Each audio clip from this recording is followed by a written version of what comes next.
What's going on, guys? So if you're new here to the channel, make sure you hit the like button, subscribe, and enable notifications. That way you can join in on all of these Naruto lore discussions that take place between the beginning of the month up to the 14th of the month. And then obviously we transition over to speculative theories and stuff that deals with the Boruto manga. So with that being said, though, if you're still here, I'm assuming that you guys are all caught up with the Sasuke Jinraiden series. And if you're somebody who stumbled across this video by accident, I recommend going to the homepage of the YouTube channel, scrolling down to the Naruto novel section of the channel and looking for the playlist that's titled Sasuke Jinraiden, because from this point onward, I'm assuming each and every one of you guys are caught up with the story, and we're just going to dive right into it. So what's so interesting about this scene right here is that this novel is giving us a glimpse into what Sasuke's response to Pain's cycle of hatred speech would have been, because that's exactly what happens right here. So for a bit of context, you have to remember Sasuke and Obito's conversation is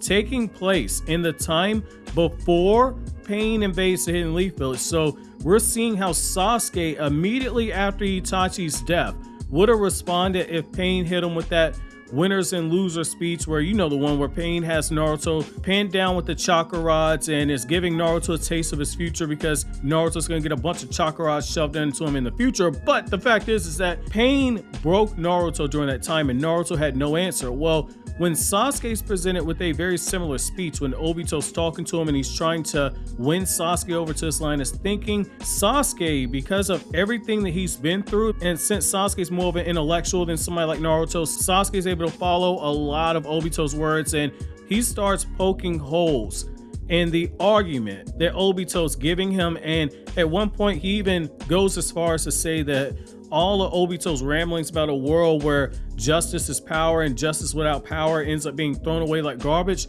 Sasuke flat out says that that's a incomplete view of the world. That is sophism. That is a fallacy. I don't believe in what you're saying. I think you're manipulating me. Sasuke is pushing back hard at this point, and I love it right here. I love it because you see how in that moment Sasuke has just lost his entire purpose as a shinobi, his entire purpose as a man, because for so long all the training that he did was to get revenge on Itachi. He's in a fragile state of mind right now because he realizes he's been manipulated, and he's getting irritated in the fact that he's being manipulated now. He knows that Obito is playing games with him by keeping Itachi's body away from him, but he hasn't fully given into his emotions. And what I like about this scene we're going to go into right here is the fact that Sasuke is showing that all this talk about Sasuke being emo Sasuke shows that you don't truly understand the character, because Sasuke, he's always had his anger and his hatred directed at something, and that's something Obito does call into effect, which is the fact that Sasuke's always directing his anger at something. But Sasuke always seeks out new information and he updates his stance, and when he updates his stance, his anger gets redirected at another space, but he's always calculating something. And what he's doing right here is he's trying to weigh the options. And that's why Obito in the last video said, you can either be against me, you can go to Konoha, you can live the life that your brother wanted you to live, but if that happens, you and I are going to be enemies. Or you can believe everything I'm saying and you can realize that our goals are pretty much mutually aligned with one another. You can work with me and we'll be able to rid this world of the injustices that have been done to people such as the Uchiha clan. And Obito in this time is really trying to play to Sasuke's fragile state of mind and Sasuke's sense of clan pride, but Sasuke is having none of it at this point. So now that we have the scene in the context being set, I want you guys to, as you're listening to this, think back to Naruto, how both times Naruto got the talk no jutsu from Nagato, and then he turned around and got the talk no jutsu from Obito after Obito killed Neji. So after Pain pins down Naruto and gives him the cycle of hatred speech, and then after Obito gives him the world of winners and losers speech after Neji gets killed, I want you to think about those moments and then pay attention to how Sasuke's reacting to all of it. So it's here I'm going to begin quoting. Do you plan on destroying the leaf? I asked. I hardly care about the leaf. You hardly care. The thing I long for is much further away. Do you mean that the Akatsuki was gathering the tailed beasts for this purpose? I asked. Exactly. But Madara, what is your goal? My goal? Well, if I really have to tell you, It leads to a world towards a dimension in which justice doesn't exist. Just what do you mean? I asked. Well, let's take war for an example. It consists of the clash of two justices, but there's no way to tell which one out of the two is right. The winner's point of view is always accepted as right. This is just the way that the story is written. I listened silently. In other words, justice is power. Justice without power ends up being thrown away like garbage. Moreover, if it's true that justice is power, then the end of the world is just a matter of time. Do you want to know why? Because it will be irreversibly damaged by the clash of the most powerful beings. Madara said, "Are you talking about the clash among tailed beasts?" I asked him, holding my breath. "You can look at it this way. So you intend to gather the tailed beasts and try to tame them. Is this what you intend to do?" Madara said nothing. He just stared at me. "Such a thing is impossible." Along with a sigh, I threw out the fatigue that gnawed at my body. You have no idea how problematic it would be to have a tailed beast for every village, even with the Mangekyo Sharingan. It's absolutely impossible for you to control all 9 tailed beasts, I shouted. "So I deduce you're not interested in my project," Madara said.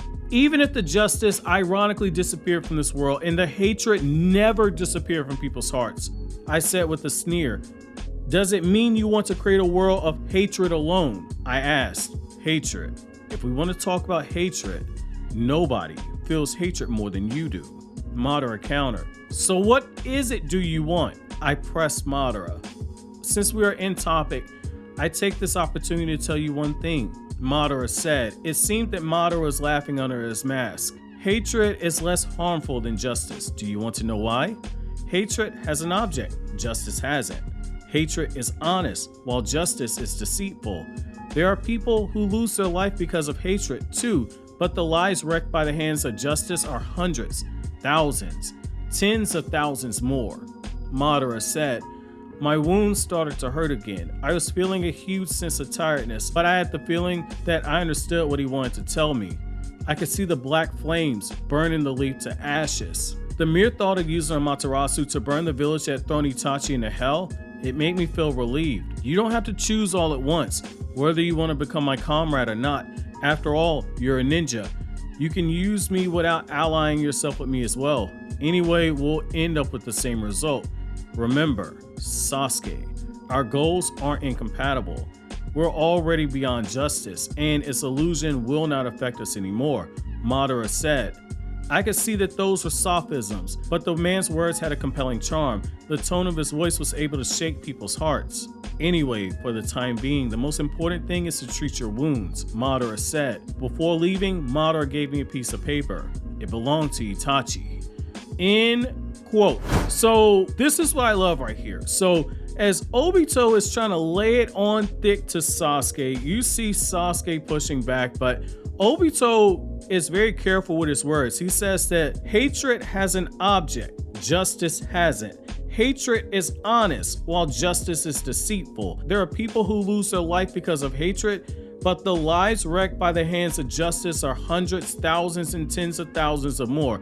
He's really trying to pick at the wounds on Sasuke's body, so much so that Sasuke has a moment to where he starts to feel his wounds reopen, and it's through that pain that Sasuke gets his first vision of seeing the Hidden Leaf Village burning down to ashes, and he himself using his Amaterasu to do so. And the reason why this is so significant is Sasuke had been pushing back, but the difference with he and Naruto, and that's why I want you guys to keep Naruto's response to the cycle of hatred in mind, as well as Naruto's response when Obito, after he killed Neji, was landed on really thick to Naruto. Against the cycle of hatred, Naruto had no answer, but when it came to Obito, it's because he had Hinata at his side, because Hinata was able to smack some sense into him, because Naruto was surrounded by so many people that cared for him, because he was not alone, he was able to overcome that darkness. Well, with Sasuke, Sasuke was hanging on to Itachi's words at the very beginning.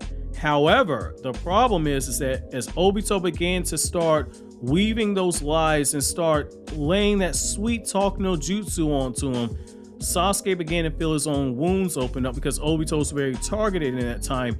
And this is the first time that Sasuke has ever had a thought of destroying the entire Hidden Leaf Village. Now, you saw the steady progression of it, because when he had the earlier dream, he was thinking about attacking the members of Team 7 because they were laughing at Itachi's dead corpse. But that was him more so focusing that anger and hatred on the Team 7, thinking that they wouldn't trust him. He's progressed now to the point to where he wants to destroy the entire Hidden Leaf Village, and that's where Obito has snared him in.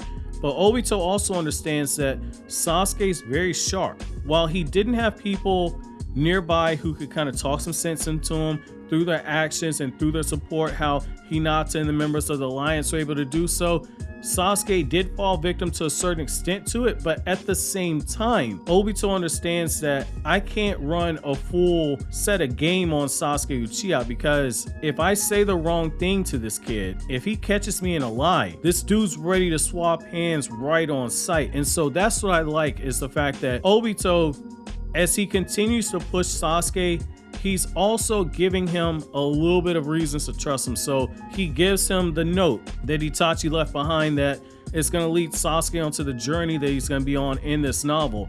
So right there, you've seen the emotional manipulation. Obito is well aware of the fact that Sasuke is clinging on to Itachi in so many ways, and he was well aware of the fact that Itachi was Sasuke's anchor that was keeping him from going too crazy, but he slowly began to use Itachi as a way to drive that wedge between the two forks in the road that Sasuke can go through, which is returning to Konoha and being a hero, or staying aligned with Obito and the Akatsuki and being seen as a villain. And so the way that he does this is, in the last video, he says, well, if you do that, if you go back to Konoha, we're going to be enemies. And that's when he starts presenting the other option, and he starts talking about justice in a way that makes Sasuke think about Itachi, and that also makes Sasuke unconsciously think about the fact that, like, yo, he's also got my brother. Look at the words he used when he described burying Itachi. He said, I buried him with full honors.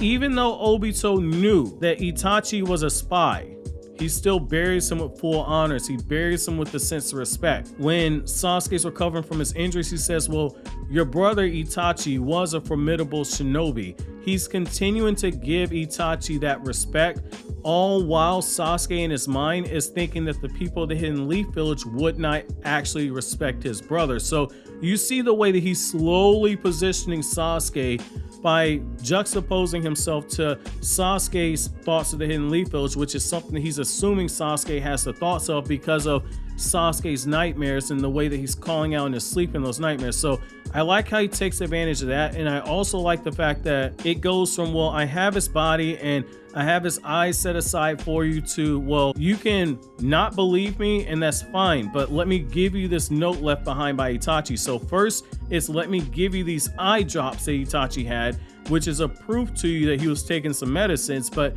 let me also give you this note that was left behind by Itachi, which will allow you to go on a journey to confirm everything that I've said. So right there, you see how Obito is trying to sink his claws into Sasuke and basically be the puppet master that is maneuvering Sasuke's movements. And if you look at their early interactions with Team Taka and Obito and the Akatsuki, the way that went, Obito manipulated a lot of the situations that Sasuke was in. When Sasuke went to go kill Danzo, it was the same situation where he had a plan in place and Obito said, nah, we're not doing that. I need to see how strong his Mangekyo Sharingan is. Zetsu, go announce yourself to the 5 Kage. And that's when everything went crazy and Sasuke had to fight the 5 Kage. So right there, you see how every time Obito is speaking to Sasuke, it's always for his own well-being, his own good. So my question to you guys is, how do you guys feel about this narrative